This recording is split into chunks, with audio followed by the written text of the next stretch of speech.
Hey, what's up everyone? For today's video, I have about 21 million coins that I get to spend. And the best thing is, this is all my money that I grinded for, so I can use it for progression. Today, there's a few crucial upgrades that we need to make. First of all, my redstone minions have been hard at work, and even just in the 12 hours since I recorded the end of the last video, they've already made 125,000 more redstone. And you know what's really good for minions that produce a lot of items? Diamond spreading. Fortunately for me, I ran diamond minions for a couple of weeks and I maxed out the collection, which means I just needed to get some vines and enchanted diamonds. I'm going to get 20 just so I have an extra one in case I lose one or something. And in order to get diamond spreading, you're going to want to craft shears. Add telekinesis to those shears, and then just start abusing the heck out of the jungle leaf bushes. The reason I got telekinesis was so that all the drops just went right into my inventory instead of dropping all over the ground. Honestly, it's just one of those small things that's going to make a big difference. Honestly, it shouldn't really take you all that long, and you'll have 12.5 stacks of jungle leaves you need to craft 20 diamond spreadings. Jitter click or butterfly click if you're lazy like me. Oh wait, you can trade a stack at a time? Whoa, I didn't know that. And there is 20 diamond spreadings. Just go ahead and throw these and all the minions, and they should start producing diamonds along with whatever material they're already producing. My personal favorite thing about the diamonds is that they can actually be compacted by a compactor, which means that they really don't take up all that much space in your minion. So once all these redstone minions produce a total of 1 million redstone so I can unlock the colossal accessory bag, I'm just going to switch back over to magma minions because they're so profitable. And thank you to Gold Guy Person who commented that I should get an epic magma pet. If you didn't know, the magma cube pet actually boosts slime minions on your island. And it didn't say exactly on the wiki, but I'm like 90% sure that a magma cube minion counts as a slime minion. But regardless, it's only 100,000 coins and it can boost your magma cube minions by up to 30%. Obviously, we won't be getting it to level 100, but this one is already at level 32 and it's only 100,000 coins. I'll buy an all skills XP boost so the pet gets a little bit more pet XP. And honestly, I'll just use this as my default pet so that it levels up. And just for some quick levels, I'm just going to use some simple carrot candy on it. Oh my god, but Shibu, the simple carrot candy sucks. You should use great carrot candy or superb carrot candy. Well, honestly, I don't care that much. This pet is so cheap, and it's really only good for early game, so there's no reason to spend a bunch of money on candy upgrading it. Plus, we're probably never going to get it above level 60, so it doesn't make that much of a difference. Also, each simple carrot candy costs 2.2 thousand coins, so they're basically free. Obtain some skill levels. Boost my minions. You can do it. Wow, level 45, that was not bad. Just like that, our magma cube minions will work 13.5% faster. And the last upgrade I'm going to make to Magma Cube minions specifically is upgrading them all to Magma Cube Minion 7s. It decreases their time between actions by 3 seconds, and especially compared to some of the other minions, they're super cheap to upgrade to tier 7. So the next upgrade that I want to get for my minions are enchanted lava buckets. It's going to cost around 6.4 million coins to buy 19. And the reason I want to get enchanted lava buckets is because it's the best permanent fuel source for all your minions. It's a pretty expensive crafting recipe, and I'm not crafting it because I don't have the recipe, but it does give your minions 25% extra speed, and it has unlimited duration. Actually, on second thought, I'm just going to buy it instantly because it's not too much more expensive than a buy order, and I can get it all right now.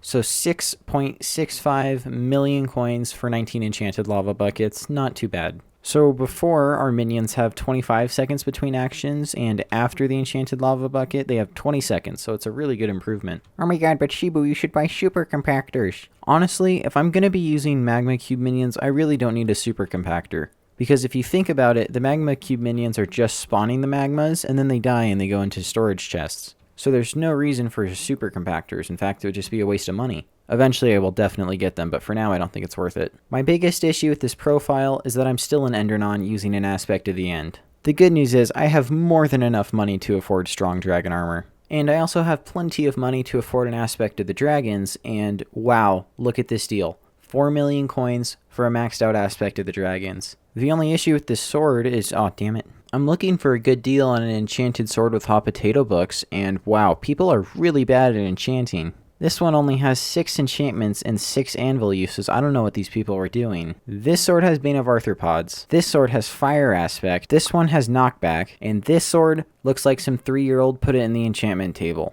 I guess I'll just buy a clean Aspect of the Dragons and enchant it myself. Aspect of the Dragons for 3.3 million coins.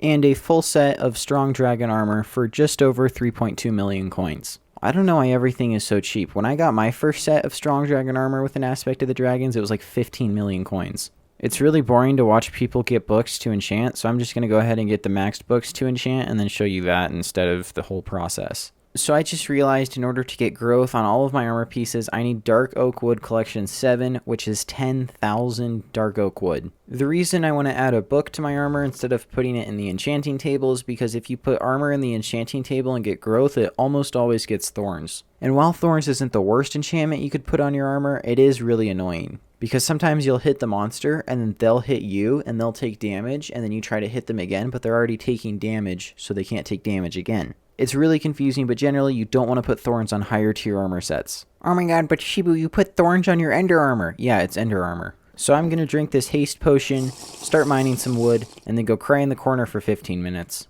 This should be the last tree that I need to mine. There we go. Growth 4 book recipe. Honestly, that wasn't too bad. I just had to mine a little bit less than a stack of enchanted dark oak wood. Plus I got another half a level of foraging, so that's not too bad. Alright, I've combined all the books, and it is time to enchant. The only two things that I did that wouldn't really be considered standard was I decided to put Feather Falling 8 on my boots. Feather Falling 6 books are only about 10,000 coins each, and if you got 4 of them, then you can make Feather Falling 8.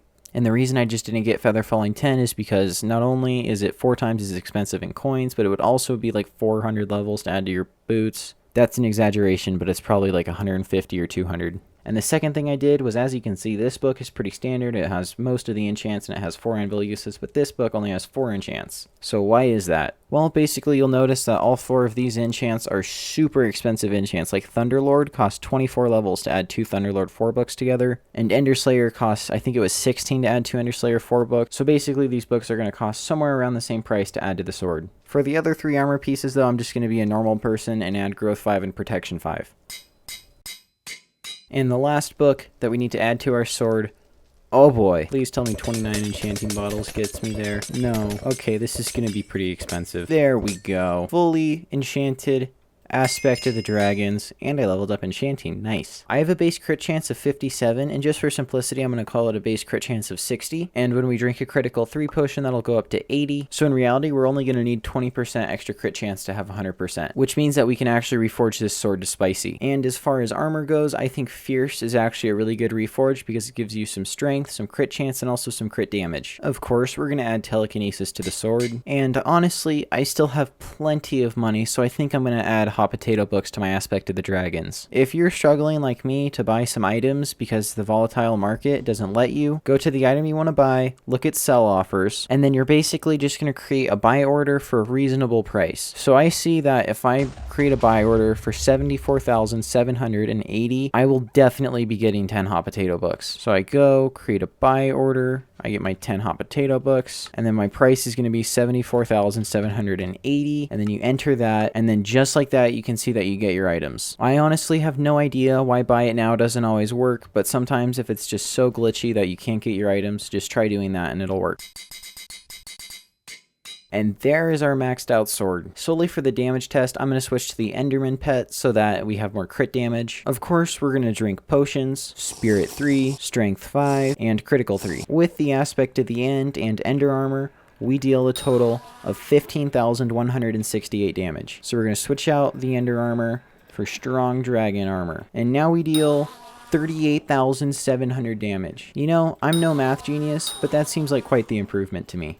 Hey, look at that. We only need 2,000 more experience to upgrade our combat level. You know what that means. I actually made a mistake when I was calculating my crit chance. I didn't realize that I was wearing my Ender armor, which actually gives me a total of 18 crit chance when you're not in the end. So that definitely contributes to the fact that I only have 83 crit chance. But that's a really easy fix. We'll just reforge our sword to sharp. So we do lose a little bit of crit damage, but we get 20% crit chance, which is more than worth it. Well, I actually think that's a pretty good point to end the video. In between recording sessions, I was doing some editing, and as it turns out, this video was going to be a lot longer than I wanted it to be. So I decided to make 2 episodes that were reasonably long rather than a half-hour episode that people fell asleep during. So what did we accomplish today? Well, now I can switch to being an Ender Non whenever I want. Honestly, I'm gonna miss this armor set. Yeah, I don't really have that much more to say. So thanks a ton for watching. Make sure to comment, like, and subscribe, and I will see you in the next video. Bye!